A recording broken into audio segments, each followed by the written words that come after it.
Hey everybody, welcome to Geek Addicts.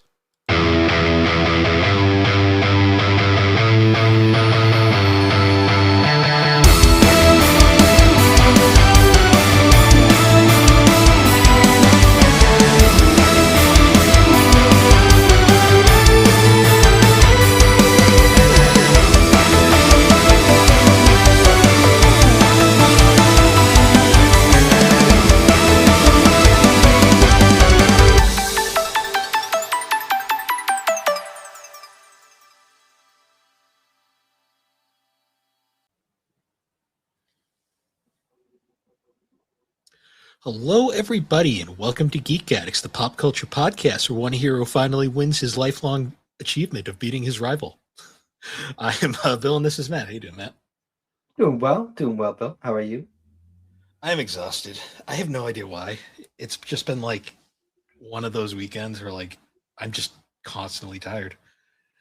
Yeah, I feel that, man. I've been going pretty much constantly for the past couple weeks, so I've just been beat.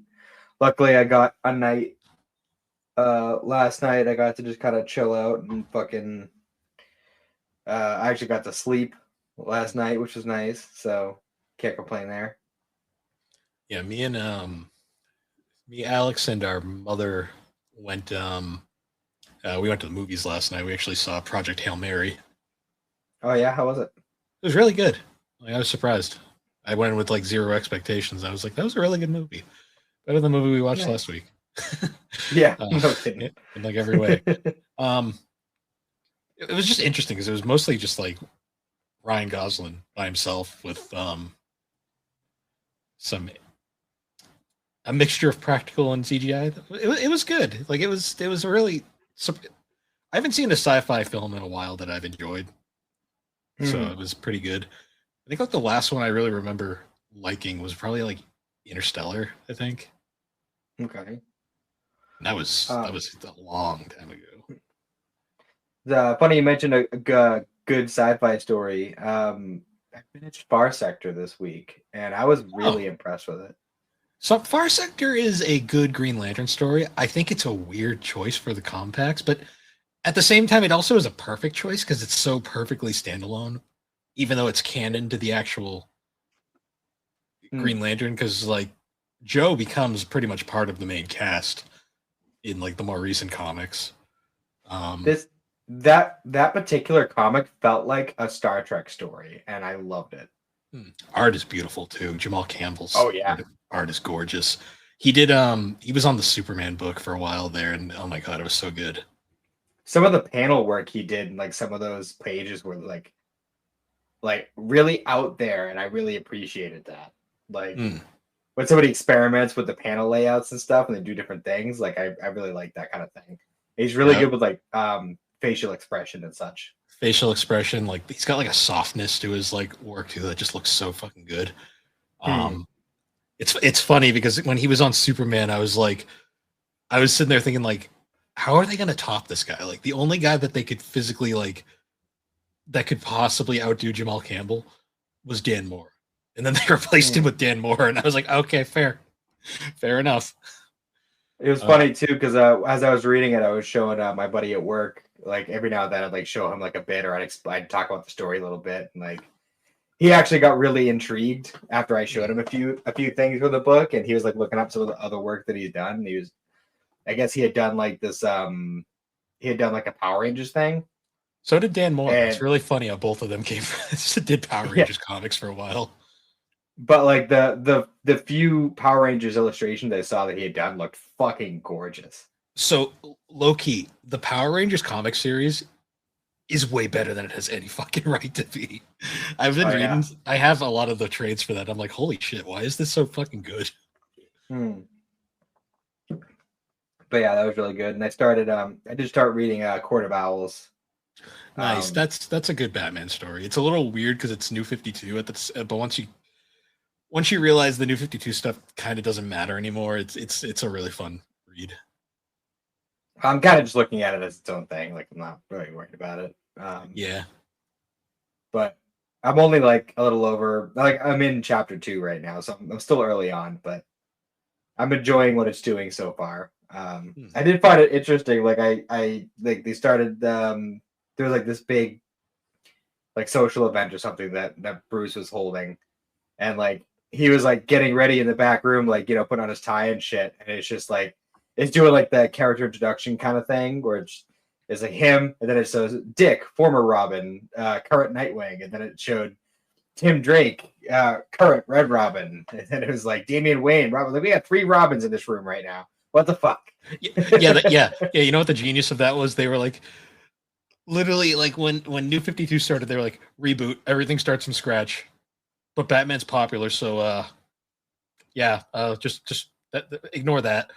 Oh, Mm. wait, they've only been active for 5 years. How does Batman already have 4 Robins? DC going, shit. Well, Batman's been around for 10.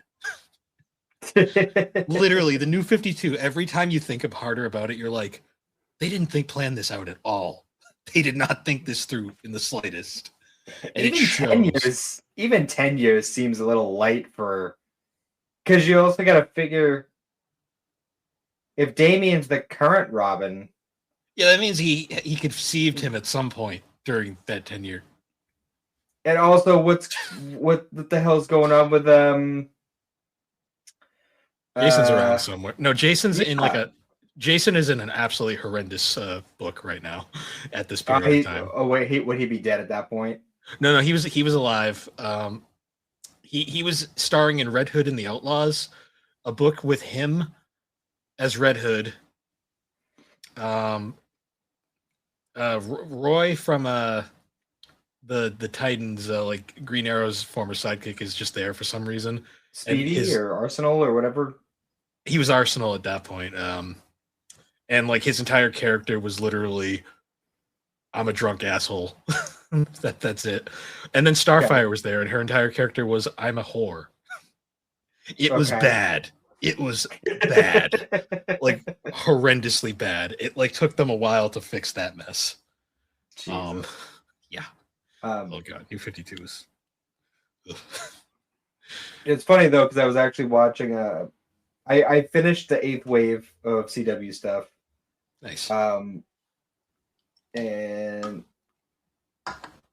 I don't want to say necessarily that I spoke too soon, but I guess they weren't completely done with Tommy Elliott in Batwoman, because he did come. The way that they did it was way out there, but he did actually become Hush later on. Still not as bizarre as how the animated version of Hush handled it, but we'll have to talk about that movie at some point, because oh my god, I'll have to get my hands on it at some point because it's not on HBO Max. Of course it's not. Why would they have it? Why would fucking HBO have their products on their streaming service? That's lunacy. Yeah, it's just silly. It's just silly. It should be on Tubi where it belongs. Yeah, or illegally ripped. Well, yeah, good shit. I'm sure you can find it in like 12 parts on YouTube somewhere. Probably something like that. But yeah, aside from that, I'm still playing Simpsons Hit and Run. I haven't gotten super far. I think I'm on like the 3rd level. I'm on the Lisa. Oh, section. Best level in the game, aesthetically. Anyways, I love that downtown area. Yeah, with like there's like the little highway area and like the pier. Yeah, it was like the little like science lab area. Yeah, there's some fun stuff going on. I just love the bloom effect of that area, like the sunset. It just looks so good.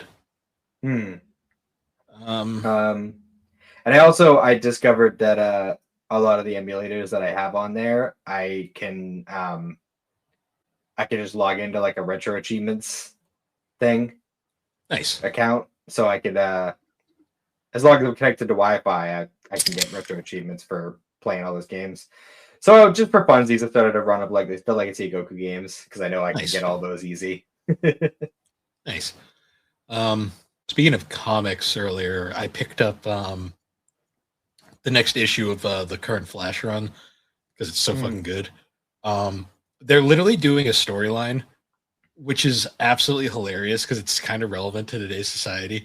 The entire gimmick of the story right now is that like somebody out there is like doing a social media trend of basically encouraging people to jump off of buildings or put themselves in harm's way because the Flash will totally save you.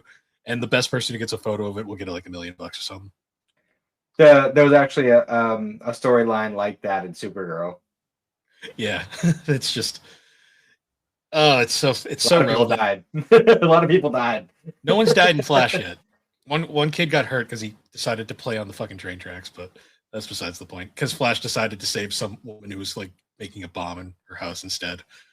Because he can't be fucking everywhere at once. But Dude, if I was the Flash, I'd be bullshit. I'd be like, dude, seriously, come on, guys. I got better things to do. He is. That's the best part. Like between it, like he goes home to his wife and like they're about to go to bed. She's like, "Why are you in the costume?" And he's like, "Well, you never know. Someone might decide to kill themselves in the middle of the night."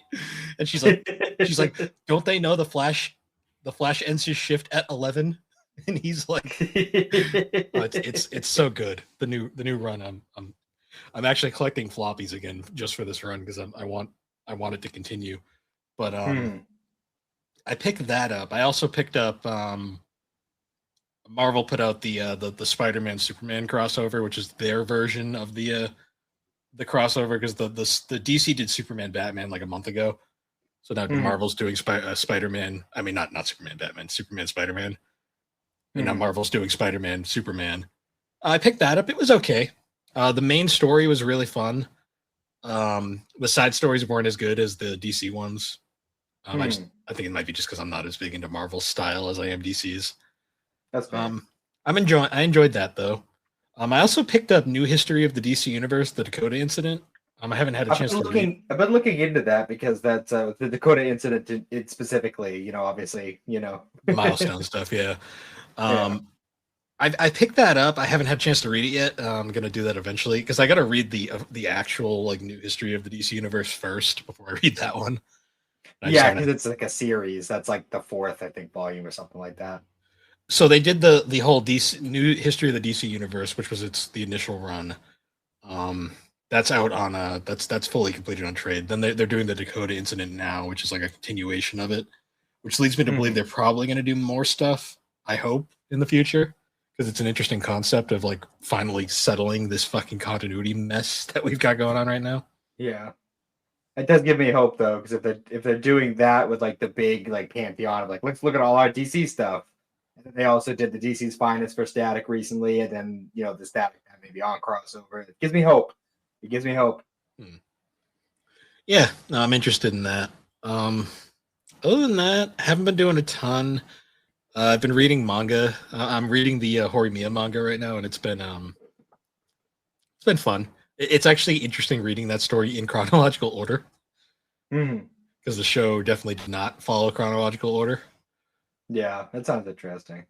It's been fun. The art's really fun because it's weird. It's because it's based off the web series, and then it basically they took the web series story and they had another artist redraw it closer to like the anime style, but it has like all of like the chapters that weren't included in the anime, which is interesting. So like it's been fun. It's the same goofy series that has that charm to it. Aside from that, have you watched any of the recent ongoings? Let's see. We're actually Cindy and I after we do this recording, we're planning on watching the newest Oshinoko. Have fun. Haven't watched that yet. Have fun. Was it the 4th episode, right? It is, and if you thought the last 3 were insane, okay. I'll leave it at that. I will leave it at that. Yeah, I watched that. I did watch the 2nd vending machine episode. So it's just like at this point, I'm just like, fuck it. What the fuck even is this show? like I don't know. I was watching this and I was just like, what? Like that was my reaction here. Yeah. The only part that was entertaining is when he used the porno mags to distract the kids, and I was just like that's funny.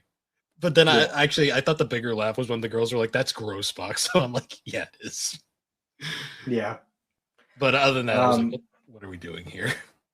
Yeah. And then what are the other ones right now? Obviously, I watched Dr. Stone, which you haven't seen, so that's something. What's the other one right now? I watched Slime, the new Slime episode. Oh, you're watching it in Japanese? No, the first 2 episodes are dubbed. Oh, they are. Okay. Yep. Well, shit. I guess I'll have to watch those. What was the other one? I know there was another one I was watching that was coming out. Um, can't think of it. I know there was another one now.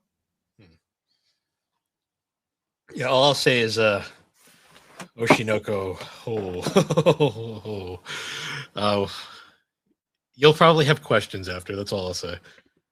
Oh, I'm sure. I mean, that's kind of like the whole point of that show. It's all about like, oh, the mysteries, you know. There's Well, there's some weird shit too. But they Demons of the Shadow Realm. That's right. That was the other one. nice. Yeah, they dropped another Yeah, bombshell in the most recent episode, so be prepared. I think you're gonna like that show. Like, I don't know if you want to wait until it's like done or if you want to catch up and watch weekly, but it's a fun show. I like what it's doing right now. I'll think on it. I have an anime swap I'm currently working on planning out first. I got a few things I got to figure out, and I got to start my JoJo's watch at some point. I got the whole year. But... yeah, but I mean, we're almost we're coming up quicker than it seems to the halfway point for the year. So yeah, we'll get to there'll be periods of right now. It's just the start of the year is always hard. I just had the benefit of last year. I had like a lull period where I could just power through Attack on Titan. Yeah, that's true. And I still haven't been like taking anime super seriously, aside from like stuff we do with the show or ongoings. But I have a decent count going. I'm at 26, including my ongoing. I'm at like 4, like 5 or 6. To be fair, a few of those at the beginning were just like I watched the last episode of this show that started last year. I think like 3 of mine are those, so that doesn't help make mine look any better. I mean, aside from now, I mean, I'm also counting rewatches, and you don't do that. So true. So the Dragon Ball movies we watch, and you know, stuff like that, like those count for me. So fair. Yeah. It's still anime, even if I've seen it before. Yeah, I just don't count rewatches. They're always kind of a thing for that. I guess we could start our topic for this episode. Yeah. This is gonna be interesting because it's kind of like going back to what we were doing with the Super Manga before, where it's kind of going to be less about the events of like the main story because we've already seen it in animation and covered it on GNC, and more about like pointing out differences and additions and such. Yeah, and there is quite a bit different this time around. I did actually watch. I missed like some of it, but I did actually watch the movie over again. Which actually, come to think of it, I should add that to my watch list. Yeah, but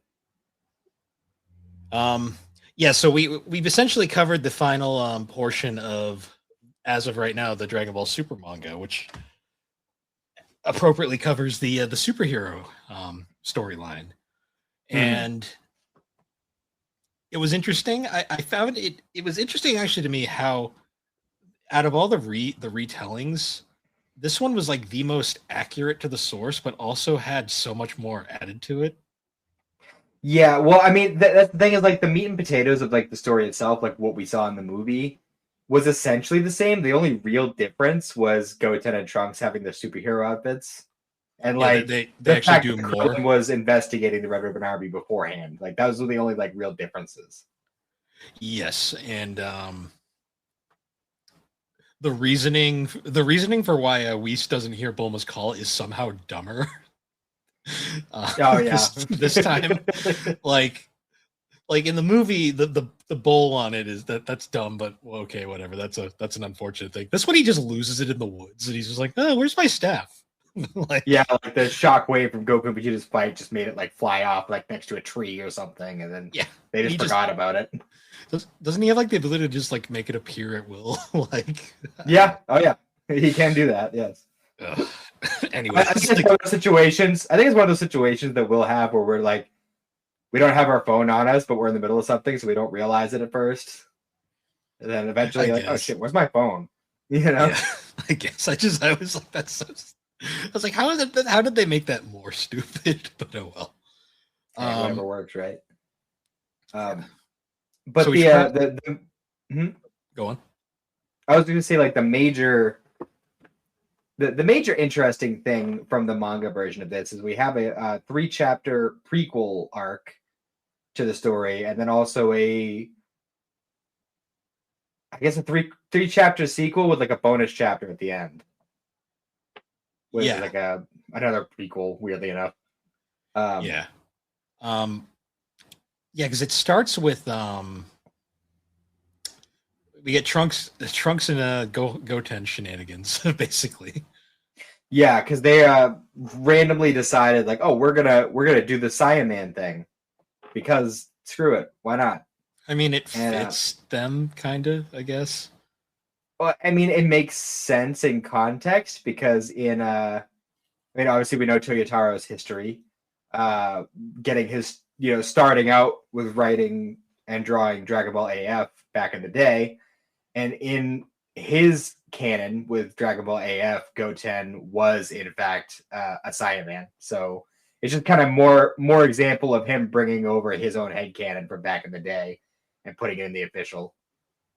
Yeah, I find it very interesting that in this like the way that they have it set up, just like Bulma's way of like making the Pilaf gang pay to live there is just by making them work 24/7. Yeah. I do love that in the manga they make it very explicit. Like, no, Bulma knows exactly who the fuck these people are. She's just putting them to work. She's just like, at this point, my husband could destroy this whole planet if he wanted to. You guys are no threat to me. I do not care. But free labor. Um, and also she's like, and my son, I guess, likes that one, so I guess I'll let you stay. Yeah, pretty much. That was actually a big driving force for this little prequel arc. Is just Trunks trying to like work up the nerve to ask out Mai. Which is still so funny because Mai's technically like a 60 to 70-year-old woman, technically. I don't think At she's this point. quite that old, but she's. I think she's a couple years older than Bulma. Like, not like a lot older, but a little older. Yeah, I'm just trying to think of it with like GT time because she was like pretty old by GT standards Yeah, at the I don't know time. what the fuck they were doing with GT. I think I don't know what was up with that. I Maybe did like the whole. stress made her age more. I don't know. I don't know. Um, I did find it amusing though. The whole like Bulma's like, oh yeah, so we have to have like we can't just have like a teenager just working here. So we're gonna just make to make this work. She's just gonna go to high school now. Yeah. So have fun. Bye. Hmm. And then Trunks and Goten like pretty much commissioned Pilaf to make them like the transformation rings, or not rings, watches, so they could just turn into, you know, just zap their outfits on instead of having to go through the whole thing. How do you feel about the designs for Saiyaman X1 and X2? They look doofy as hell, but that's kind of the point. So I kind of low key love them. I love those designs. Like as a superhero outfit, I honestly think it might be better than the original Saiyaman costume. well, the original Simon is just a green robe. It's with a helmet, basically. Yeah, kind of. I mean, he's got like, well, that's the cool thing is they like incorporate the Saiyan armor into both versions. Mm. Like, because with the Trunks and Goten, they have like the actual like armor, and then Gohan had like the gloves and the boots. Yeah. And also, I think like the under like unitard, I guess, was the same as what Vegeta wears. Yeah. I did find it also somewhat amusing. Like it's more very blink or miss it, but if you pay attention really closely, like Goten still kind of has his like weird like player aspects in the background. Hmm. Because I Yeah. noticed like anytime you see him in the background interacting with like girls, he's always like being like, "Ladies, hey." Hmm. I'm I just also like, love okay, that. I also love that they continue the like the stationary puns with all the schoolmates. mm, Like how yeah, Gohan schoolmates was like sharpener and eraser, and then here we have like Rula and what was some of the other ones? It was like basically stuff like that. Um, yeah, so that was fun. yeah. It was all clever. The schoolmates were interesting, but I'm like, these people are probably never going to appear again. Yeah, it depends. It depends on how much fucking effort Toyotaro wants to put on Goten and Trunks and what they're doing. If we ever do any more school arcs, because I found it very amusing too that like Mai's present for like the first like school stuff, but then like the next time they're showing school, she's just explicitly no longer going to school now, I guess. Well, I mean, it's not like they spent a whole lot of time on the school aspect of it. No, But but I know there's like the next chapter has them like going to a field trip, and she's just not there. I'm like, she probably was like, fuck yeah. it. It's like whatever. I do like that. With the field trip thing. That was the last chapter after the whole superhero thing. That would have Yeah. been before she joined the school. Oh right, yeah, that was a time thing. Never mind. Yeah. Right. But, yeah, that's right. Yeah. so like basically the whole concept is like there's all these rumors throughout school about how there are like zombies or ghosts or something haunting this like old mansion at the top of this big ass hill or whatever. And like, they're doing the classic like high school anime thing, like, oh, I dare you to go there at night or whatever. And for some reason Trunks is just like super spooked by all this, even though I'm like 99% sure that the Trunks half of Gotenks came up with the Super Ghost Kamikaze attack. So I don't know what the hell's up with that. Yeah, I don't know. In fact, I'm pretty sure most of Gotenks' personality comes from Trunks. Yeah, Trunks is like weird. Like for some reason, like this version of Trunks has like the weirdest personalities in like every incarnation. I think like the this timeline's version of Trunks grown up is always kind of weird because they always kind of want to lean future Trunks, but he's a totally different character, so they can't really commit to that. Yeah. yeah. Because there's so it's actually a weird situation. Because there's that point where like during like one of the attacks, like he's in his like Saiyaman costume, he's like saves Mai, and Mai immediately gets flashback to like future Trunks, and then she's like, no, that's not him. Never mind. Yeah. Yeah, I love at one point he was like, well, you're the only Trunks I got, so yeah. He's like, wait, what? Well, she's got to be in a conundrum. Even if like future Trunks was still here, he'd be with future Mai, so it wouldn't even matter. Yeah, this is true. But yeah, eventually, for whatever reason, I don't even remember what the reason was, but Trunks ends up going there. Actually, they both do, and they end up fighting the zombie guys. And I mean, we as the readers learn that they are creations by Dr. Hedo. They're actually androids, not zombies technically. But yeah. they are zombies, but they're actually androids. It's weird. They're like Frankenstein looking motherfuckers. Dragon Ball lore doesn't even know what androids are half the time, so yeah, because there's actually points where they're like, you're either a robot or an android, and I'm like, they're the same. That's thing. Not how that. It's the same thing. You mean cyborg? Yeah, because technically 17 and 18 are cyborgs. Yeah, but oh well. So throughout the whole like skirmish that they have at the haunted house, Trunks ends up stealing this like super secret disc of Dr. Giro's research data or whatever. And that causes this whole thing where Dr. Hedo is like, I need to make stronger androids and get that back because it's super important to me. And the reveal about that disc later is great, though. I know. I forgot to mention, like, part of the reason why they're doing this whole Saiyaman thing is not because of actual Saiyaman, it's because they got wicked obsessed with a video game character called Clean God, and he's a superhero, like a classic type superhero. Basically a parody of like of superheroes at this point. Oh, for sure. 100%. And apparently Clean God is like this world's Superman. Like he's just like this shit and everybody loves him.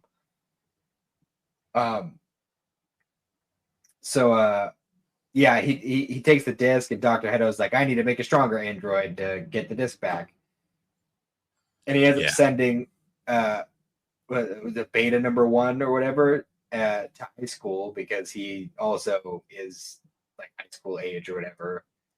They have this big skirmish over it, and Beta gets his ass kicked too because obviously nobody can really comprehend how strong Goten and Trunks are. I do love that part where he throws the basketball and it Trunks misses it, but then it bounces off and ends up hitting him anyways. Yeah, I was just like, that's funny. Yeah, there's a lot of goofy shenanigans throughout these chapters. Yeah, because there's that whole scene where he's like, he thinks like Mai is into this guy, and then he's like, "What, are you into that guy?" She's like, "No, are you fucking stupid? Look at his neck." Yeah, I love how stupidly blunt Mai is throughout this. I also love how observant she is. Like she catches on to all of this like immediately, Which is so weird because it's like nothing like her like incarnation from like original Dragon Ball, where she was just kind of like there. I mean, to be fair, again, she was basically like what 17 at the time. I don't know that she was practically a child. See, I'm thinking of like the wedding dress arc where she was definitely older than Chi-Chi. I mean, she's definitely older than Chi-Chi either way. But hold on, I don't know. Just do a quick Google search, just out of curiosity. She seemed on the older side, but I have no idea. Dragon Ball. How old was the beginning of Dragon Ball? Well, that's not specific at all.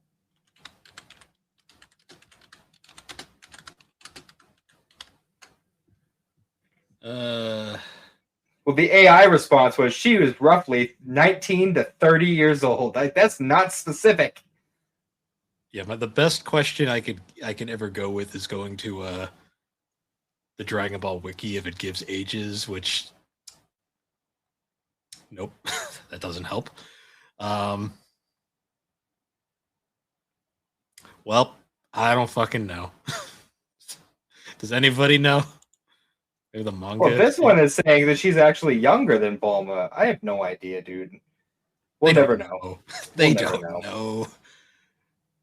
Ooh, here's a fun thing. Plot inconsistency. Mai's age. Let's see what the fans. Probably just referencing when she said she was going to be 41 in the Battle of Gods movie. This is like a forum debate, and it's really funny because literally nobody knows. Oh, that's great. Well, either way, nobody knows. It's not important in the long run of things. Yeah, regardless. So yeah, anyways, Trunks finally works up the nerve to ask her out. Oh, that was why he went to the place, because he tried asking her out, and Bulma was like, "Nope, she's too busy, can't do it. We got all these robots getting sent back because of the zombie thing going on. They're breaking all the robots." And he's like, "All right, so if I fix this, then she'll be free." So that was the reason. Yeah, but I love like they go to like this dance. She shows up in a full set of armor. Yeah, dude, she shows up like straight up like looking like fucking Urza Scarlet from Fairy Tail, like full on fucking armor and everything. I love how she just thinks that's totally normal. Like she doesn't even question it. Nobody questions it. They're all just like, that's kind of weird, but whatever. Like, well, it's Dragon Ball universe. Some of them believe are like, oh, she's cool. In Dragon Ball universe, just everything's fucking weird because it's like a world of weird. Although it does kind of remind me, there was a kid that I went to high school with. His yearbook photo had him wearing a Spartan helmet. They let him do it. Like they let him. All right, like not like a Halo, like an actual like Spartan helmet. Like, yeah. With like the red mohawk thing going on and everything. Yeah. Yeah. Wow. But yeah, they have like the big fight or whatever, and they beat him, and we come to find out that Dr. Hedo actually didn't care about the disc itself. It turns out that he had an autograph from Clean God in the case, and that was what he cared about. Yeah. I did find when I was reading this. When I was reading this, I'll send it to you on Discord. I got the best out of context like screen cap from the series manga of Mai.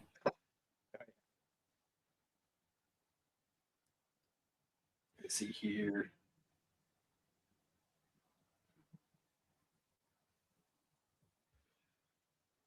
Oh yeah, it's fucking yeah. It's so funny when you see like modern Dragon Ball stuff using like current slang and shit. It's so Well, weird. what's funny is that is completely out of context. I believe the actual like because I cropped that for this specific like bubble. I believe the action because so for those who don't know, it's a screen cap of Mai and I cropped it to say I'm out. He's based though. Um, I believe the actual bubble says something about we need to find out where he's based though, like where like Heto's base is located. And I believe it says so we can draw him out, but I cut the H off the him, so it says I'm out. I don't know because I think I remember reading in my copy that she had said specifically that he's based. So I don't. Maybe that actually is. Now that specific bubble's cropped just to be deliberately like that. Because I thought it was funny, but Fair. I maybe do at a think I different remember point. somebody. I don't remember if what they were referring to, but I remember at some point somebody said that something was cringe Yeah, I saw cringe. Cringe is a during one that this pops arc. up now.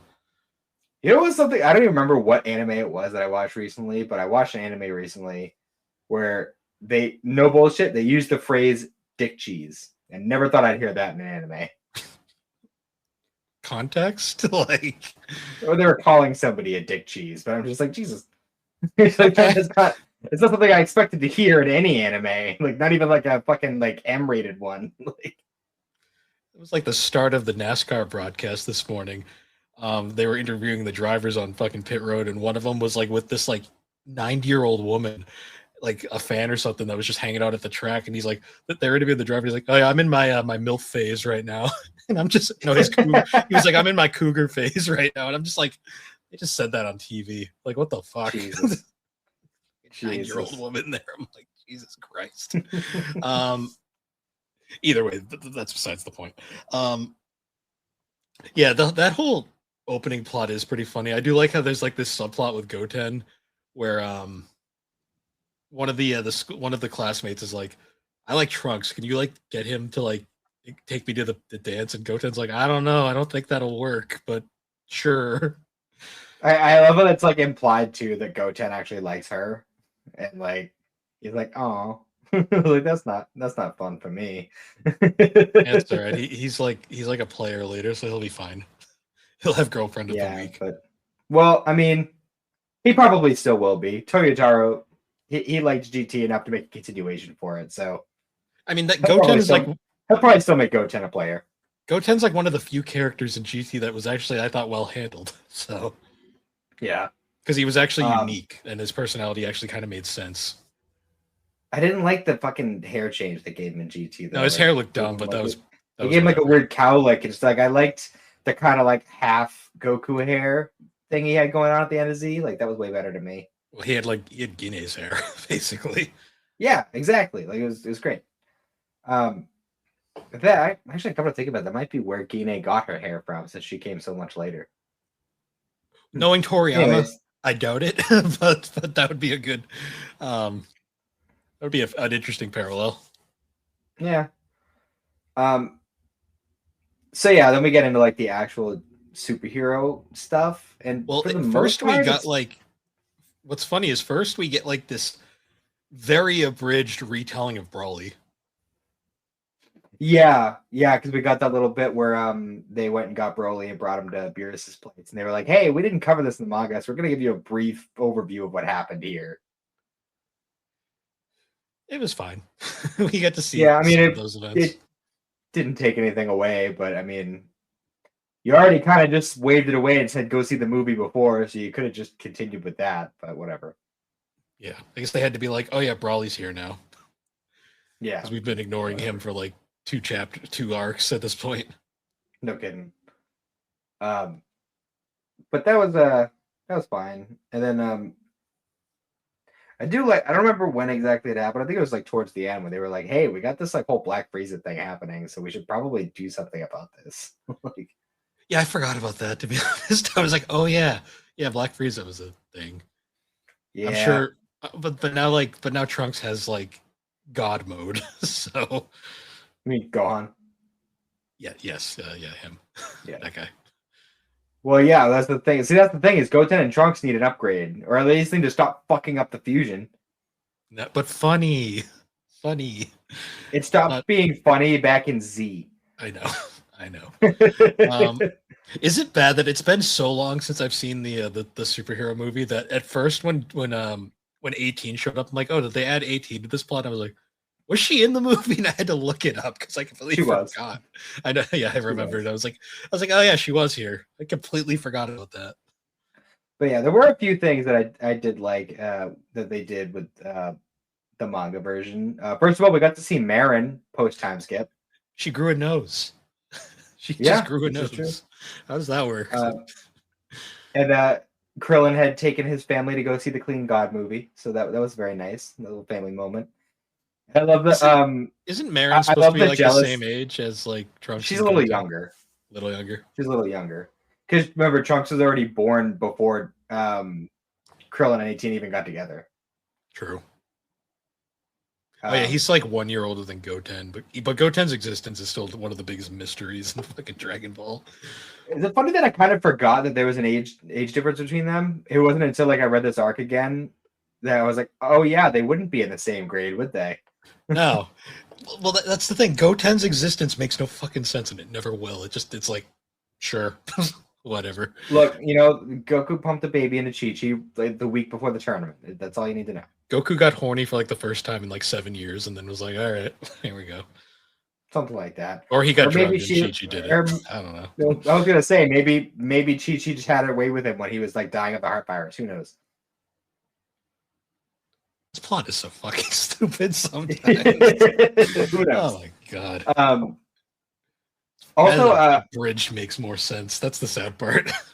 I don't think I had ever actually looked this up before, but the actors who played the two Gammas in the movie, Gamma 1 is Alex Lee, and Gamma 2 is Todoroki. Oh no! I'm thinking of a different thing. It wasn't him. It was fuck,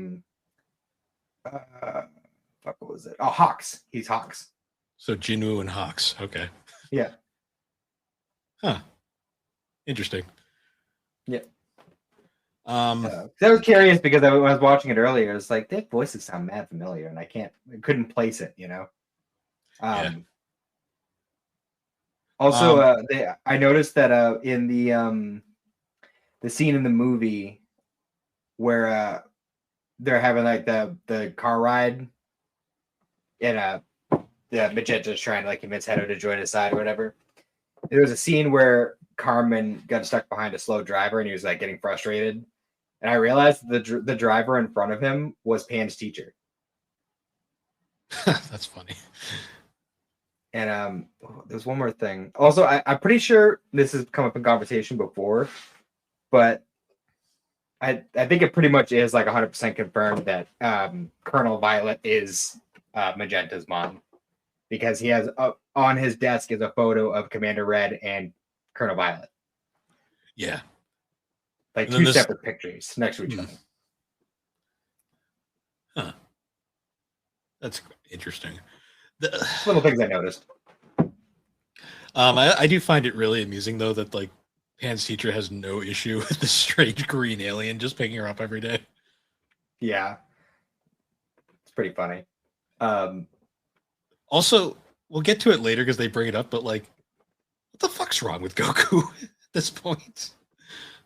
Oh yeah, I totally forgot that he had a granddaughter. Yeah, I was like, are you fucking kidding me? Like, there's points like that where like he isn't this fucking dumb. Like, what are we doing here? He's really not, and I don't like that modern Dragon Ball just like paints him in that way. This all started with the goddamn kiss thing, and like ever since that, it's like he is just getting stupider every fucking year. I swear.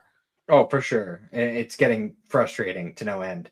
Like when I saw that, it got a little bit better with some of the previous manga arcs we got, like with Moro and Granola. Like it wasn't as bad, and then they just started doing it again. It's like, God damn it. It's 'cause his family like wasn't present during those, so they kind of just got like the wave of like okay, and then like the second they're sort of relevant again, it's like he suddenly goes back to being like a dirtbag, and I'm like Yeah. watching this because like I always thought like in the anime and stuff, I'm like I thought the whole Goku as a deadbeat thing was a little exaggerated. Like yeah, he's not great, but he's not the worst. But then you watch shit like this, you're like Jesus Christ, like what are we doing here?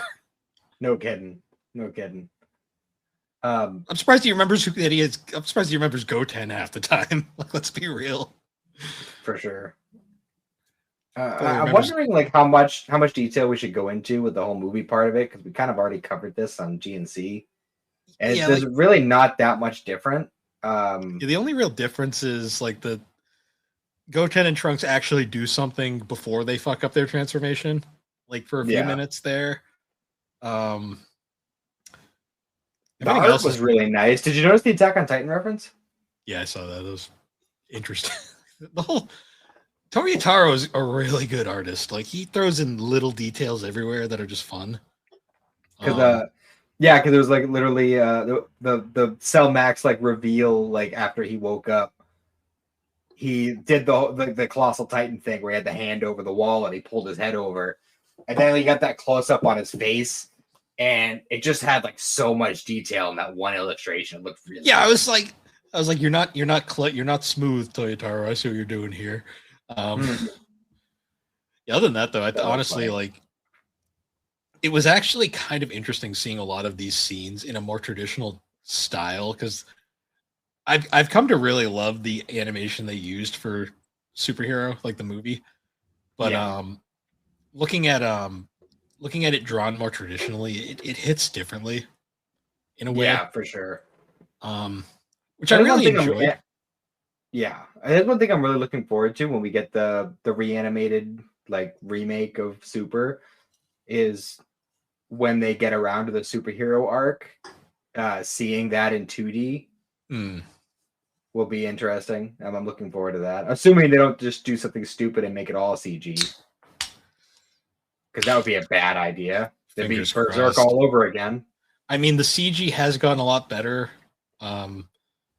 over the years. I mean, because you look at stuff like Dorohedoro, where it's like it's really good, but I don't know if I want to watch fully Let's CG. just make it like Daima. Just make it like Daima. Or even like Brawly. Like Brawly was Yeah, gorgeous. yeah, absolutely. Yeah, we get fucking that dude in. What's the name? Shintani. Yeah, get him in, because he fucking killed it with that movie. I love the art style of Broly. Yeah, and Daima was also gorgeous. Also, did you see that little ad for Daima at the end of the last volume of of the manga, where I was like, "Oh, that's fun." Like, are we getting a Daima manga? I'm like, "Oh no, it's just an advertisement for the show." Right. It did make me sad that I remember if it was the last volume or the second to last volume, but the beginning part, the like a little author writing was just like, "Oh, this is for Toriyama Sensei who passed away recently." It's like, oh. Yeah. Yeah. It's sad.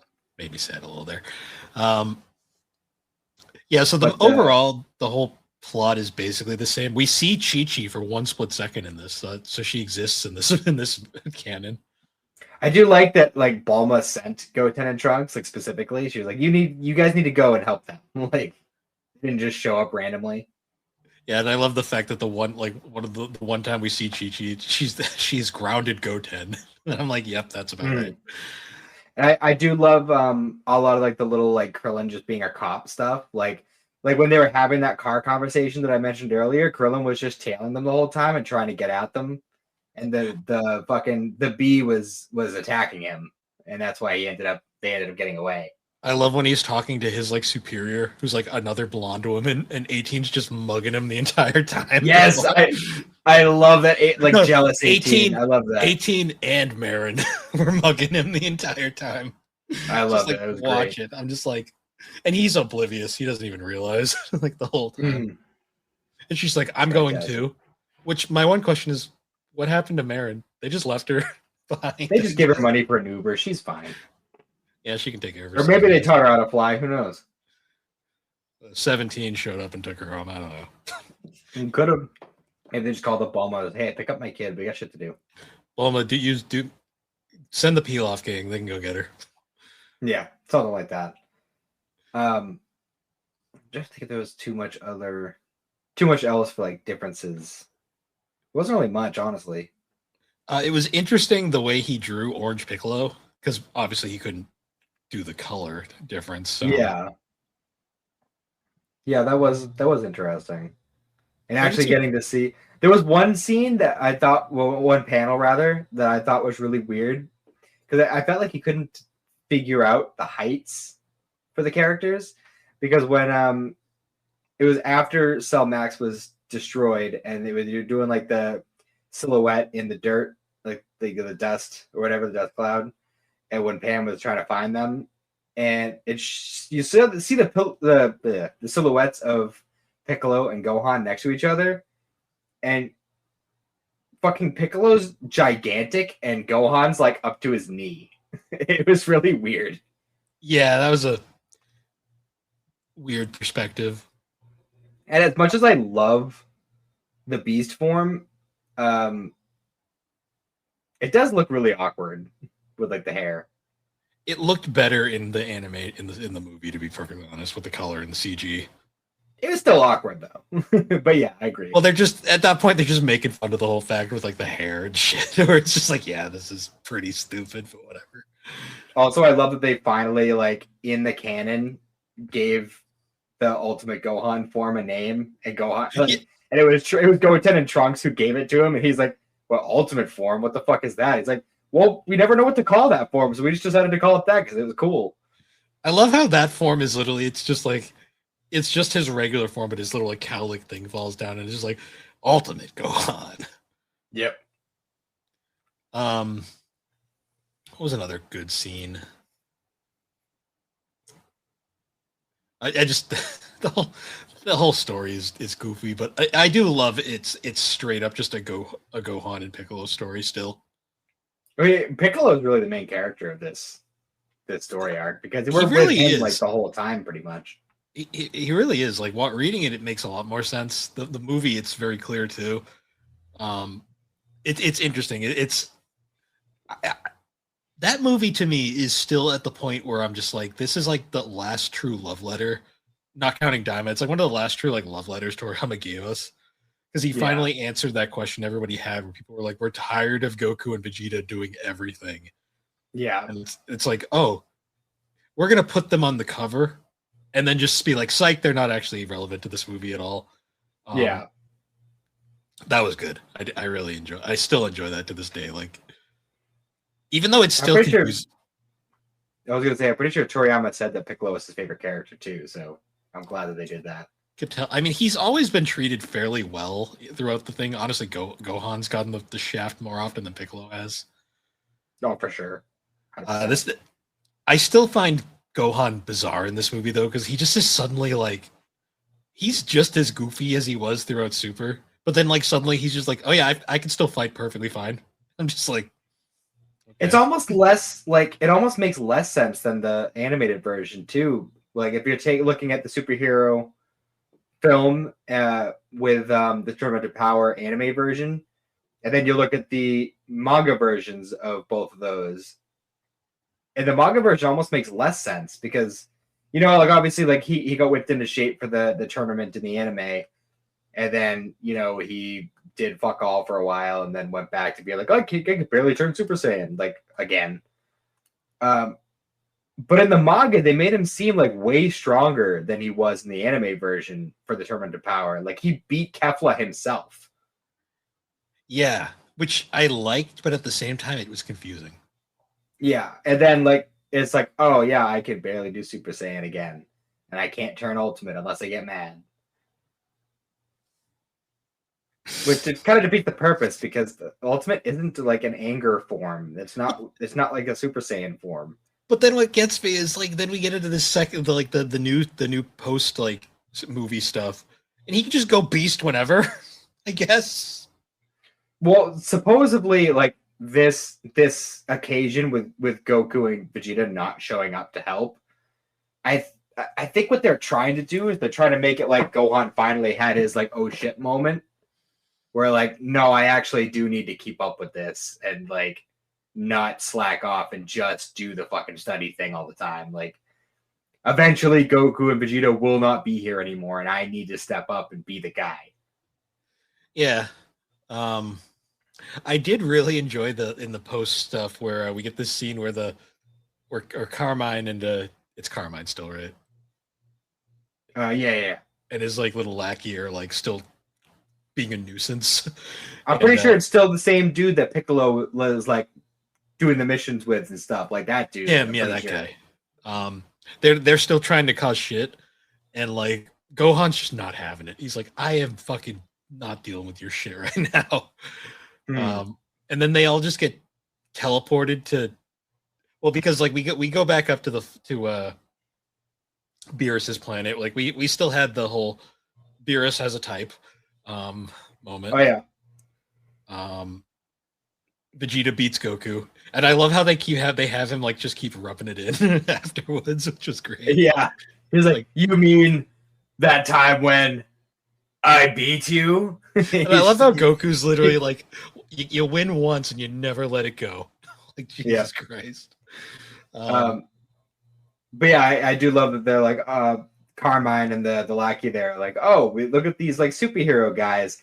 They're probably strong enough to beat them. They're like, hey, this is these bad guys we need you to beat. Get in the car with us and we'll take you to them. And then as they're pulling up, Goten's like, this is my brother's house. Yeah. Yeah. And then they're just like, they pop out of the car like, hi, Gohan. And Gohan's like, what the fuck are you two doing here? And also Gohan transforms into beast mode right next to his house again, which is, yeah, I feel like it wasn't given much like attention, but probably fucked up his house again. Because, well, the best part is we get that I have to bring this up from earlier, the in-between chapter little splash pages that Toru does. I loved how they were literally every one of them was just Goku and Vegeta fighting, and we progressively saw Beerus, Whis, and everyone get more bored as it went on. Yeah. that was super entertaining. I really enjoyed that. I bring that up though because one of those getting more and more moved. Yeah, I bring that up though because like one of the splash pages later was they cut to what's going on outside. They cut to like what's going on inside the house while that whole encounter is going on. It's just Videl cooking. She has no care in the world. She's like, yeah, no idea what's going on. She's like, it's fine. It's probably fine. So yeah, then friggin' what was it, like Whis had mentioned to Goku, like, oh, by the way, like all this stuff happened on Earth, and like Gohan got real strong. He's like, oh, really? Interesting. And I'm gonna pop by and see what's up. We also got that great Beerus quote of like, wait, this one has a kid? like he's like, Beerus. yeah, you met him, dude. He's like, oh yeah, shit, I forgot. I guess he didn't leave much of an impression.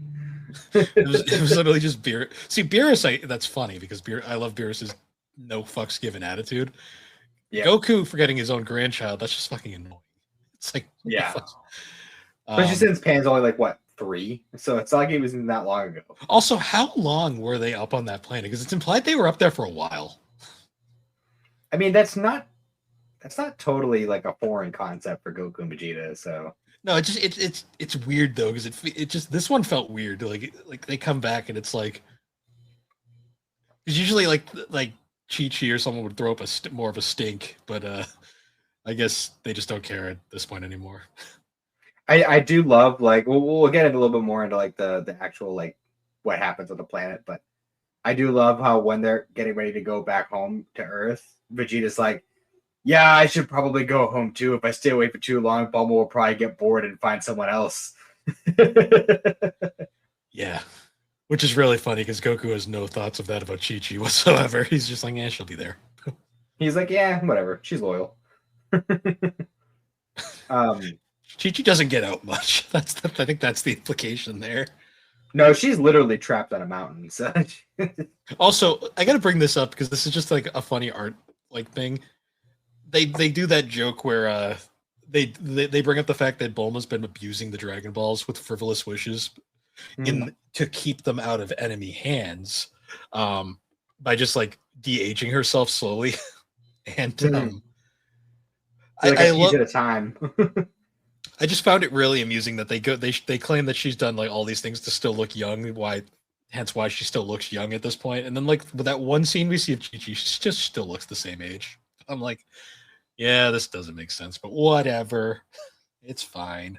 You know, you'd think it would make more sense if she was just like, hey, like we use one wish to be like, make me like myself, like bring me back to my prime, like whatever like you consider my prime to be.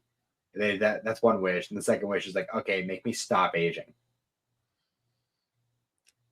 Well, that would be Done. less. That'd be less fun. She doesn't want it to be too obvious. But it's like, no, I'm just gonna increase my eyelashes by like 2 millimeters, and that's you know, I do like that would that be a line. whole wish. I do like that line of where Piccolo's like, "Well, if you didn't waste all the wishes giving yourself fucking butt lifts all the time." Yeah. Uh, But yeah, so all of them end up on Beerus's planet, and Goku's like, "All right, go on, fucking let's do this. Let's spar." and then And Vegeta's Gohan like, just "Well, at yeah. first they're like, no, you should fight Goten and Trunks first." Oh right, yeah, and then they fuck up the fusion again. And my favorite thing is the subtlety in the background where you just see Vegeta getting more and more disappointed throughout that entire fight with Trunks. Yep. He's just like the whole time he's like, "That's my boy." Like, he's like, I miss my other son. I also like the implication of that Trunks is pretty fucking dumb. And then it's like, oh yeah, Bra's the smart one. Yeah. Bra takes after her mom. Yeah, because it's like they were like, oh yeah, he's the heir to the Capsule Corp. I'm like, he doesn't want to be that. He's not smart enough for that. No. So yeah, like Gohan has this little fight with Goten and Trunks. That's pretty fun. And then Goku's like, all right, step aside, kids. It's time for Daddy to do his work. And they just straight up do Ultra Instinct versus Gohan Beast, and it's actually a really good fight. One of the best fucking fights in the series, honestly. Yeah, it's just really like makes it definitive. Like Gohan is, if not at their level, he's damn close. I love that he gets a hit on Ultra Instinct Goku, and Goku's like, "Ow, that was mean," and I'm just like, yeah. like, oh, stop being a bitch. Your son finally did something. Which is great because that gives me hope for Gohan. I just hope that doesn't get thrown out the window in the time it's taken for us to get more fucking material. I love too that Vegeta's like, Kakarot, fuck off. I want to fight your son now because he's actually worthy. I'm like, yep. They're like, all right, Broly, fight him. Fight Gohan. And then that finally like awakens like Broly's like ability to control himself. Well, it makes sense because Gohan's. I mean, obviously Broly doesn't know the history, but I mean, it really would make more sense for Gohan to train with him in the first place because that was kind of Gohan's whole thing. Is like he could, if he couldn't keep his power in check, he would just lose it and just start fucking going wild. I love how they absolutely decimate his planet too. Like Beerus's planet. Oh yeah, just fucking destroyed it. It's so funny reading this though, and you realize so fast Toyotaro was such a Vegeta fan. It's not even funny. Oh, for sure, 100%. Just how Vegeta's been handled throughout this entire thing, which is just great. For sure. But yeah, eventually they're all done fighting, and Goku's like, "Yes, I'm so happy that you're strong enough to keep the planet safe when I'm gone and everything." And then they all go back home, and they pick up Pan from school. Oh yeah, we get that super cute scene where Pan sees her dad. She's all happy, and then she sees Goku, and she gets like pissed. She's like, "Oh, this deadbeat over here." Yeah, right. And so there's a scene like as like the chapter is ending where like they're all going to fly away, and Piccolo turns and waves to the teacher. Just as a little like add-on to the episode you guys did on GNC recently, that one little like wave. Which episode? I really don't remember. You'll know what I'm talking about in a second. That wave between Piccolo and the teacher has sparked so many ships. Oh, so many ships. Don't bring that episode up, please. Anyways, you'd be after that chapter came out, that was all the fandom was talking about. I ship it. And I'm pretty sure that was a Toriyama correction. Like I think pretty sure he added that. That's fun. And that was a lot. And that was the last chapter he worked on. That was the last chapter he was around for. Also, So yeah, I love that scene where like the cop earlier on is like, "Who parks a plane in the middle of the road?" yeah, And Han shows up. She's like, "Oh, it's okay. They're with me." And he's like, "Hercule's granddaughter. It's okay. It's fine. No worries. yep. Don't worry about it. No, Take your it's time. cool. Take your time." Like, Yeah, classic. I just love how Hercule gets like put up as this thing, even though he's such a bitch. Yeah. But yeah, then we get the final bonus chapter, which is like the origin story for Saiyaman X1 and X2. Which essentially boils down to like Goten was a big fan of Clean God. Trunks didn't really get it. It wasn't his thing. And then he went on a field trip to like it's essentially like the Hall of Heroes. Hmm. And it's just all these people who like had a big impact on the world throughout history. And there's a statue of Olibu like right in front of the place, which I find fascinating that he's just like, all right, this is a canon character now. Yeah. Um, but then like as they're going through, like there's all these different statues. Like there's a statue of fucking Master Roshi's master that sealed away King Piccolo. And there's like a weird like it's clearly Goku, but his face is just blank with like a question mark on it because nobody knows what he actually looks like, but it's obviously Goku. Yeah. It's that weird farmer from up in the mountains. Yeah. And then like while they're there, I guess there was the Clean God movie was being filmed nearby, and there was like a big. What was the exact like? What exactly was happening? Was the place being robbed or something? I forget. I think so, something like that. Some sort of disturbance was happening. Yeah, some sort of like crazy shit was happening, and yeah, it was like a rob, and then like one of the kids got like taken at knife point or something. And then fucking the Clean God who was on the set comes over and he just starts whooping ass, like clearly had superpowers, and Trunks is like, holy shit. And like he does the whole like truth, justice, and the American way kind of speech to Trunks. And Trunks is like, wow, how inspiring. I want to be like Clean God. And then we see like later on there's like a scene where Clean God goes to like Hercule's like dojo or whatever, and he pulls the mask off and it's just Gohan. Yeah, and he's like so annoyed. He's like, I really have other better things to be doing, Hercule. I love that he'll like do like shit like that. Like he'll like, oh, I'll just be a stand-in for the fucking Clean God movie, but like, he won't pick up his kid from daycare. Like, Fidel's fine with it. She's like, whatever, Piccolo can do it. It's like, I'll get him a cat. I'll get him a plaque, a cat plushie. Yeah, that he doesn't want. I think he does. But really want them.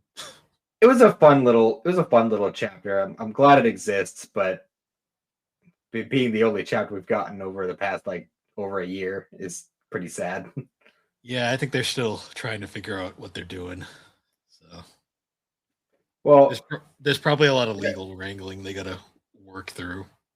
Well, they're at least buying some time with the Super Remake anime and the new game, which I'm pretty sure is just going to be Xenoverse 3.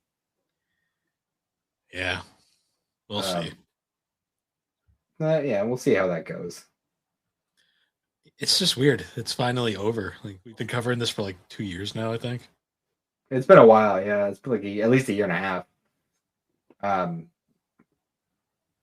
I mean, there's plenty of other Dragon Ball material out there, so it's not like we have to completely go away from Dragon Ball. But no, we got plenty. We're still got all the movies to cover.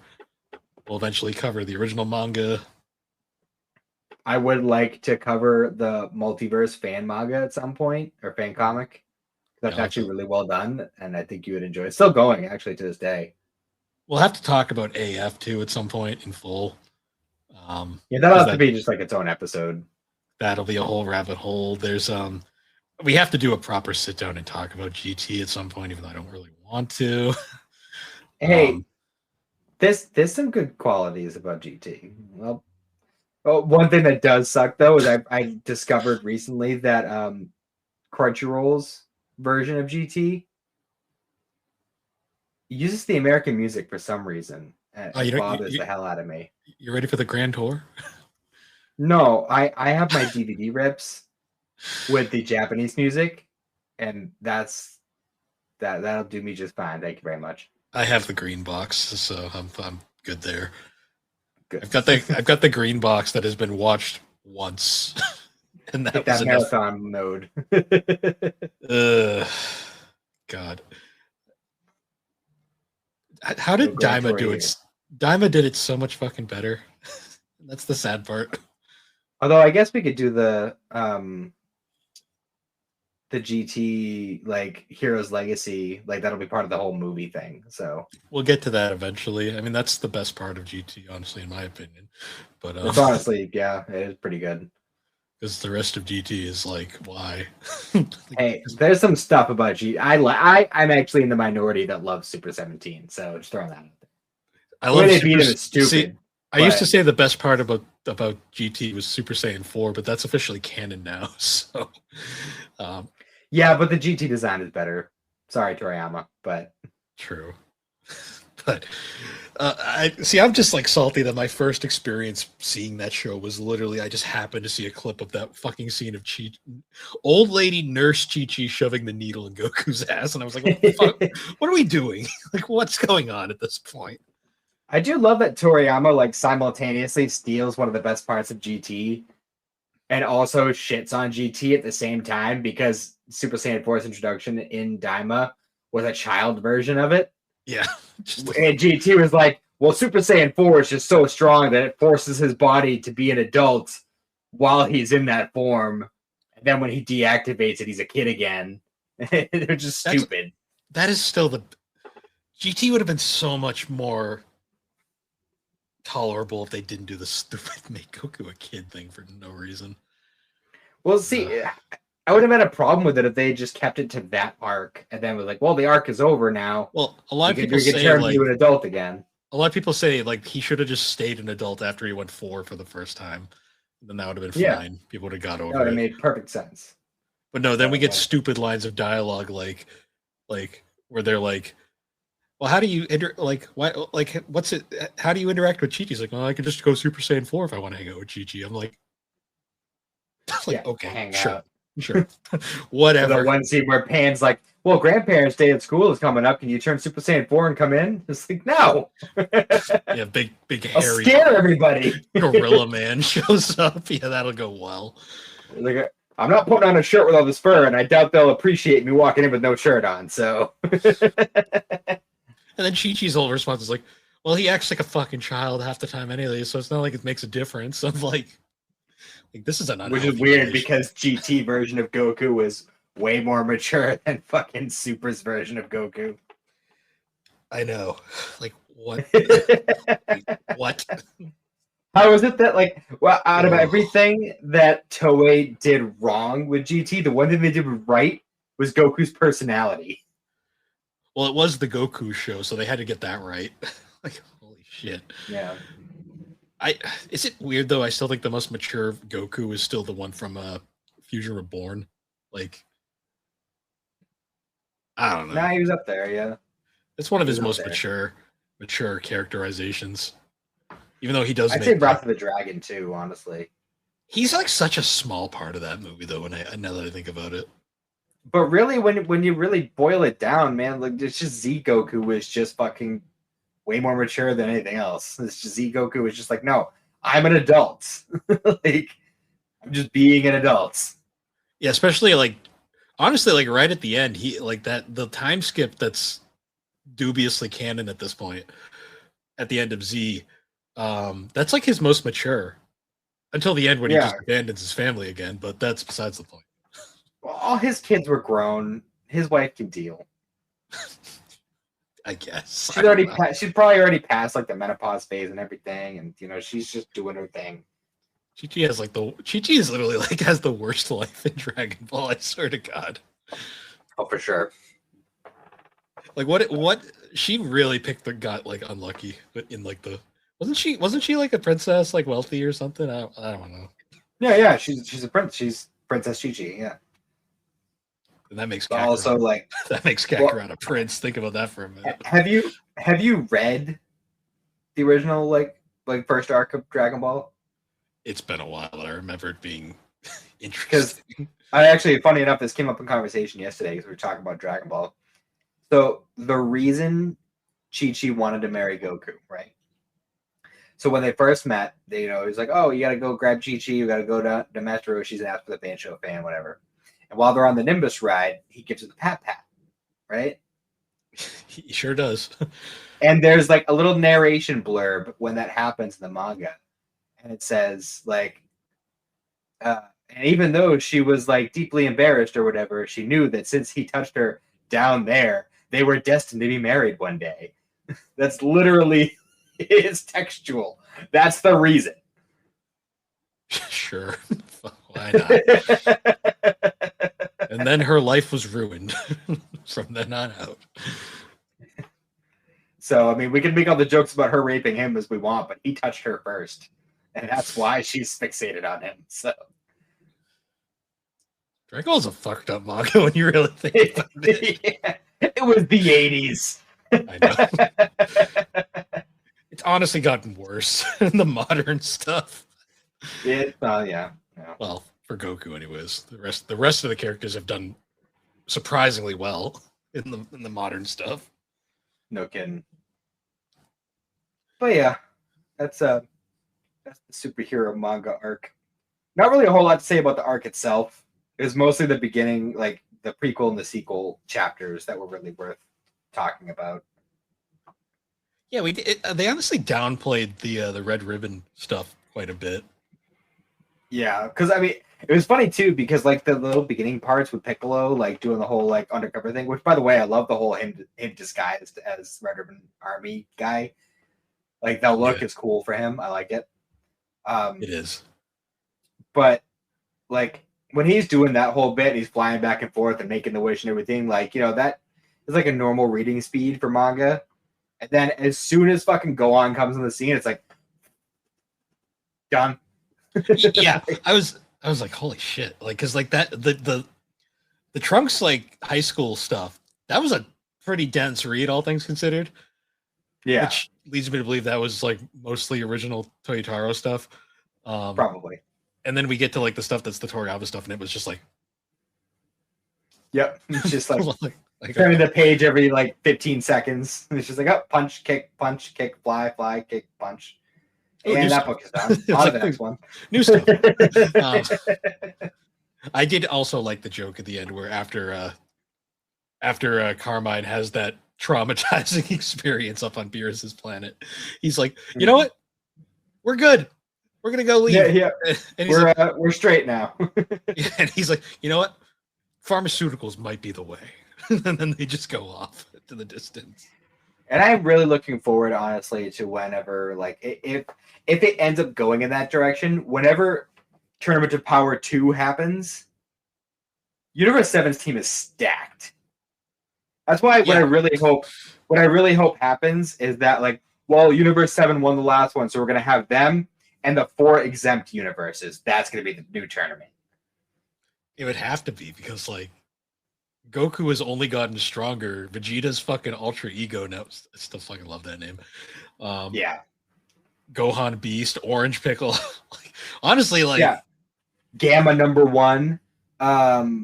Fucking Granola is still around. Broly. Yep. Fucking Miras is around and he's mortal now, so he counts. Like, we got a stacked team here. And I'm sure no humans allowed. No humans allowed. I'm sure 17 and 18 will show up because, of course, 17 will be there. He won the tournament last time. Yeah. It'll probably be just 17, honestly, because 18 can't be bothered. But yeah, she's got to watch her kid and husband. Yeah, because she's all worried about his captain, so she's got to stick around. He's not going. Yeah. So such a stupid series, but I love it. No, it's fantastic. I have a great time with it. And as much as it seems redundant, I am looking forward to the Super remake, especially if they actually do decide to like do some changes to make it fit more with Daima. That would be fun. Like, I want to see fucking Super Saiyan 4 Goku versus Beerus. That'd be fun. I also kind of want to see like them do like the manga versions of a lot of the arcs because I'd love to see manga Goku Black. Yeah, agreed. I still think that's arguably the better version, in all honesty. In a lot of ways, yeah. for sure. Tournament of Power, I could go either way. Although I do like Trunks's anime only personal form. True. I mean, which they you could can get mix. in a manga. They could mix elements. I think I prefer the manga because the entire society doesn't get nuked for no reason. I mean, it does though. It does, but it's not as annoying. Like, well, because in the anime they all get fucking killed, and then he kills the universe, and it's like, well, everyone was dead anyways, so who cares? Well, and this on one that is planet, true, but it's Dragon Ball. The rest of them don't matter because they're not shown. True. In the manga, it was like they didn't all die, so then them all getting wiped there is just sad. But yeah, it'll be interesting for sure. But yeah, on that note, we should probably move on to Halo anime time. The prototype. Where's my banner? There it is. All right, so Halo anime time, the 6th segment known as the prototype. This we just had to sandwich that goofy one with another depressing one. Well, of course. And this one was done by Studio Bones. It shows because it was makes sense they would go with Bones for one of the big action ones because goddamn. The big action ones with I think so it's weird. I've been thinking of all the different segments we've done so far, like Origins 1 and 2 or whatever. They're fascinating in their own right, but they're kind of whatever. The duel was really pretty, but I didn't really care about what happened. Homecoming is depressing to the point where I just was like, what are we even doing? And then Odd One Out is just wacky. This was like one of the ones where I was like, this is depressing, but like I really liked what they were doing here. This one could have been like a 12 episode like one shot series. Honestly, like if they had actually taken the time to like expand on a lot of this, like show like his original platoon that got wiped out and like showed like his fucking shut down essentially afterwards and like becoming a lot more like robot like. Yeah. So this arc follows a sergeant that we don't really know the name of, but he goes by the name Ghost because he literally had his entire team wiped out and like basically one of the last surviving people basically is like, what were we to you? And it's like, you're not even human, you're just a ghost, like you don't feel. Yeah. Which is pretty fucking harsh, but accurate. This is actually this is where I got confused earlier. The Ghost character here, he is played by the actor who plays Shota. Yes, which is really funny because at one point I thought it was Seth Green, and I was like, "What is Seth Green doing?" Really? Yeah, because he kind of has that like. It sounded like it was like Chris Griffin being serious, and I'm like, "What is going on?" Like, what? I'm like, I guess that makes sense, but then I looked it up. I'm like, "Oh no, it's the guy who plays Shota." But yeah, the beginning shows like him with one of his dying soldiers. And she's like, "Oh, what was I to you?" or whatever. And it seems like it's really implied here that she had a thing for him, and that's why she asked. And he's like, "Well, you're, a soldier, so yeah, you're one of my soldiers." He wasn't like he's being very like straight laced about it. And we don't find out until later, like how much like that affected him, the whole thing. Yeah, because we cut to another war on a planet's going on, another Covenant war. It's like a few years later. They're basically there. It's like every segment in this, not counting Odd One Out, where it's like, God damn, this is hell. Like this is like not going well. Because as we've learned from the Halo video games, Master Chief's the only one that does fucking anything. Yeah. But they're not in a good spot, and they're basically like we're all gonna die here, kind of thing. Yeah. It's implied that their mission is to destroy this prototype. Yes, that we don't really know what it is. They just keep mentioning a prototype, and we're like, all right. And they also talk about they're like the sergeant. He's so useless. Like he got his entire platoon killed. Like, and he doesn't care about any of us. And they were just going on and on. And basically, these two soldiers are like left, and they're like basically like, we're doomed. Like, there's no way we're gonna live this. And then a giant fucking mech suit shows up. It's literally it's like a prototype Spartan suit. And if you were gonna try and make a comparison here, like think of like the original like actual Spartan suit as like a sniper rifle. Yeah. This is like a battleship. Yeah. And by battleship I mean like a space battleship. Like this is just packed with just shit. This is just straight up Bones really wanted to make a mecha. Yeah. And he shows up in it, and they're like, "Who's in the suit? Like, we were supposed to destroy that." And it's like, "Oh, it's the Sarge." And like his like commander's like, "What are you doing? You were instructed to destroy that thing and all the data with it." And he's like, "I did destroy the data. I'm not gonna let my people die." And he then proceeds to go fucking crazy on like all of the enemies on the planet. Yeah, just holding them all back while all the soldiers who were just talking shit about how fucking unfeeling he is. Yeah. So they could all get away. And it was like one of the most fucking gorgeous action scenes. Oh yeah. Fucking Bones went all out here. Oh, dude, fucking Bones just kills it in like everything they do. I love Bones. It's so weird because I'm like sitting here, I'm like thinking like, which out of all the segments, which one has been the best looking? Because like the duel was pretty, but that's really all it had to it. The duel had a very stylistic thing too. Like it was doing a very specific style. Yeah. And then Homecoming was also pretty. Like B-Train did a good job, but it was kind of, I don't know. The story didn't do enough for me to really care. This one though has been like, damn. Yeah. I don't count Odd One Out because Odd One Out that was a parody. That was not supposed to be serious. Most of this segment of Prototype was mostly like it was like a 12-minute segment. At least 9 of those minutes was just him going ham with the fucking suit. Oh yeah, like it was just like insanity. Like I saw a lot of stuff that I'm like, oh yeah, my hero would do that later. Eventually he gets to a point though where he's like pinned, and he basically like he's out of options. And the whole time he's like getting ready, he's like, all right, I know what I need to do. So he's like trying to activate the self-destruct feature. And it like kind of like symbolically pops up where it's like enter the command code here, and the command code pops up on screen and it just says be human.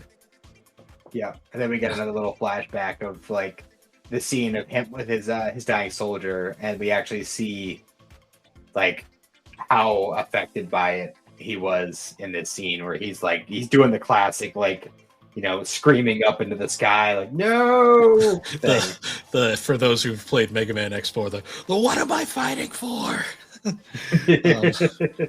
Or that one infamous line from Devil May Cry. Those, if you know, you know. Yeah. But it was actually like a really emotional end, and then he sees the message across the screen, and he's like, kind of like chuckles to himself a little bit about like the irony of the whole thing, because that was one of the last things the soldier said to him. Because there's like a whole scene where like he's kind of just like giving in, and he's like, all right, this is it. And then all of a sudden he like has that realization. He like has this like smirk, and he's just like, all right, I know what I'm doing here.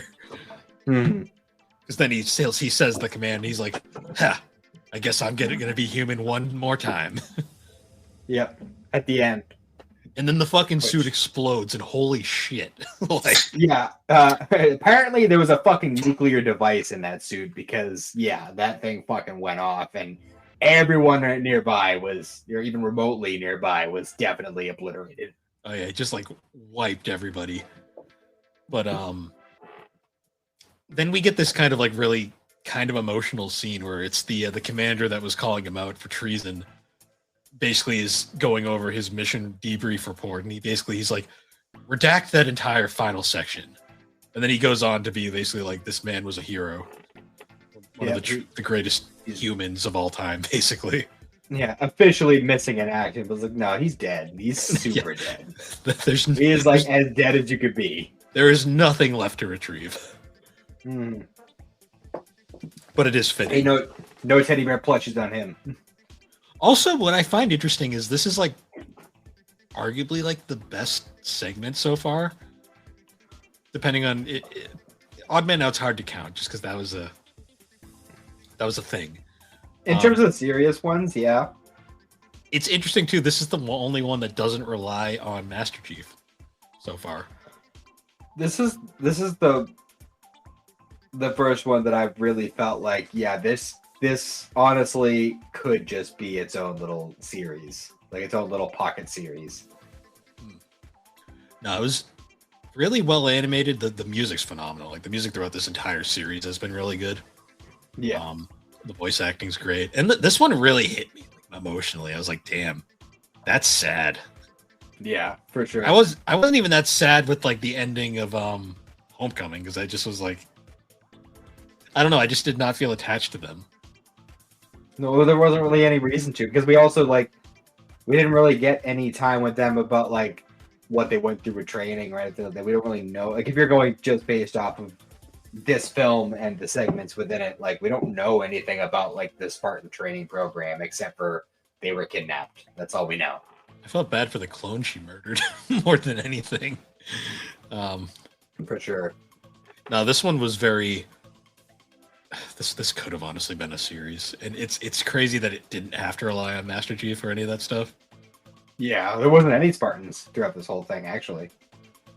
No, pretty much because this is a Spartan suit, but he's not a trained Spartan. He just was running it because it was there. But yeah, that was Studio Bones' contribution, which they really went all out. That being said, though, next week we only got 2 more segments left. We have